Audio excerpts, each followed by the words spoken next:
Dando continuidade aos vídeos anteriores, tratando das influências filosóficas sobre o processo revolucionário francês, nós falamos em vídeo anterior sobre o que significou o pensamento do filósofo Thomas Hobbes para a construção ideológica do que nós conhecemos como Ancien Régime, que era exatamente o status quo pré-revolucionário francês, aonde governava Luís XVI.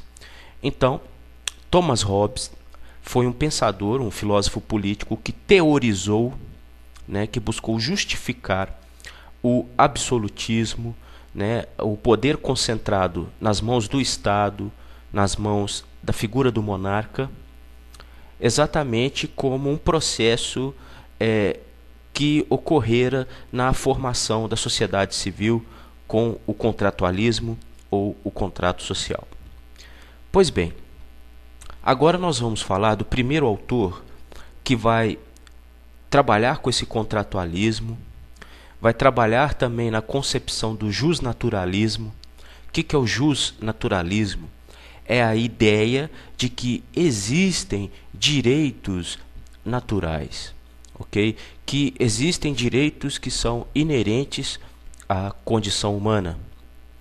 E esse primeiro filósofo, esse primeiro pensador que vai romper com essa lógica hobbesiana, com essa lógica do contratualismo e do justnaturalismo em prol do Ancien Régime, que vai revolucionar isso, que vai se contrapor a essa lógica, é também um britânico, John Locke. E Locke, ele é um filósofo que inicia sua vida intelectual lá pelos 30 anos de idade. Ele se iniciou na intelectualidade de uma certa forma tardiamente, e a primeira preocupação do Locke é justamente sobre a questão do conhecimento humano, questão que no século XVIII vai ser extremamente debatida por Immanuel Kant. Mas a perspectiva de John Locke sobre o conhecimento, e isso ele retrata no livro tratando do entendimento humano. Ele é um filósofo que entende que o ser humano ele só tem capacidade de conhecer alguma coisa a partir da experiência. Daí, Locke é tido como um filósofo, um dos primeiros filósofos empiristas, ou seja, que a partir da experiência, das experiências que o ser humano vai tendo ao longo da vida, é que ele vai adquirindo conhecimento, ok? É a chamada teoria da tábula rasa. Para Locke, a mente humana, a razão humana é uma espécie de tábula rasa, que na relação com a realidade objetiva, na experienciação do ser humano com a realidade objetiva, vai então essa razão construindo o conhecimento ao longo da vida, que não existiria então uma racionalidade inata, um conhecimento inato, elemento defendido, por exemplo, no século XVI, XVII, principalmente no século XVII, com René Descartes. Então Locke ele parte desse pressuposto filosófico, em termos de epistemologia, de como é que o ser humano conhece, qual a relação do ser humano com o conhecimento. E disso, para a política, foi um pulo, para a teoria política foi um pulo, porque da mesma forma que não existem ideias inatas, não existe um governo inato. Muito pelo contrário. A sociedade civil vai ser construída a partir de um contrato social. E isso ele se iguala ao argumento hobbesiano da existência, desse momento em que a sociedade, aliás, em que os indivíduos vivendo livremente, vivendo isoladamente, enquanto individualidade, vão formar a sociedade civil a partir do contrato social. Mas aonde é que Locke vai se contrapor a Hobbes? Locke vai se contrapor a Hobbes, primeiro, no conceito de estado natural.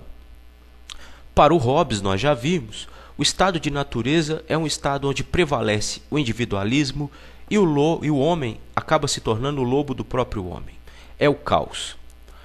Para Locke, não. Para Locke, o estado de natureza é um estado com uma relativa harmonia, aonde prevalece a individualidade humana, sim, mas carregada de uma racionalidade.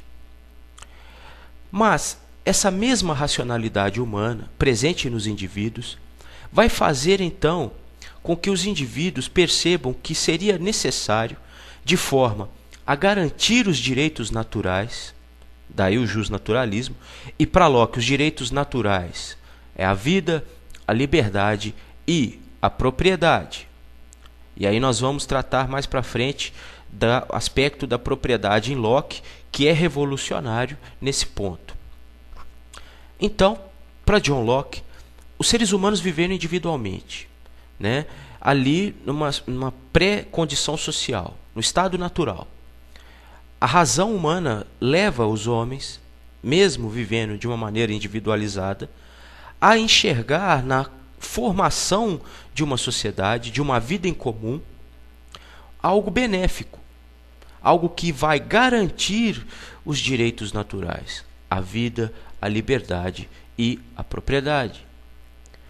Então, diferentemente de Hobbes, que vai entender que os seres humanos eles vão abrir mão das suas liberdades para formar o Estado, porque vive num estado caótico, Locke não, vai falar, o ser humano vivia ali na individualidade, mas com a razão ali presente havia uma certa harmonia. A razão vai levar o homem a perceber o seguinte: é mais vantajoso a gente fazer a sociedade, a gente construir uma sociedade civil, mas nós não vamos abrir mão da nossa liberdade. As nossas liberdades, elas vão ser exercidas nessa instituição social que nós vamos criar. As liberdades humanas, elas não são abandonadas para a construção da sociedade, mas elas vão se manifestar na construção da sociedade civil. Essa é a ideia de Locke. O Estado, o contrato social, é a garantia da manutenção dos direitos naturais do homem. Não é uma situação de fuga ou de salvação, como Hobbes coloca. E com um adendo. Para John Locke, esse Estado, essa sociedade civil, ela não vai ter essa figura do monarca concentrando tudo. Até porque, para Locke, se o governante, o monarca, seja o que for, não governar de acordo com os interesses da sociedade como um todo, a sociedade tem o direito de tirar o governante de lá. Então ele já pressupõe uma condição, um direito, ok? Um direito revolucionário. Se o governante, se a sociedade civil governa em benefício próprio, com mãos de ferro, e esquece dos direitos naturais do homem, que é a preservação da liberdade, da vida e da propriedade, a sociedade civil tem o direito de pegar esse mesmo governante e tirar do lugar. Mudar a ordem das coisas. Então, Locke vai influenciar a questão da filosofia iluminista no século XVIII com essas ideias políticas e também filosóficas. E vai influenciar, né, exatamente Rousseau, né, nessa questão da soberania popular. Vai influenciar Karl Marx na questão da propriedade, a propriedade que vai ter origem no trabalho humano. E vai influenciar o Barão de Montesquieu, quando Locke já coloca a necessidade de um poder legislativo fazendo leis. E o Montesquieu então vai depois, posteriormente, construir a teoria, né, do Estado, do poder tripartite, né, dividido em 3 partes: executivo, judiciário e legislativo. A revoar.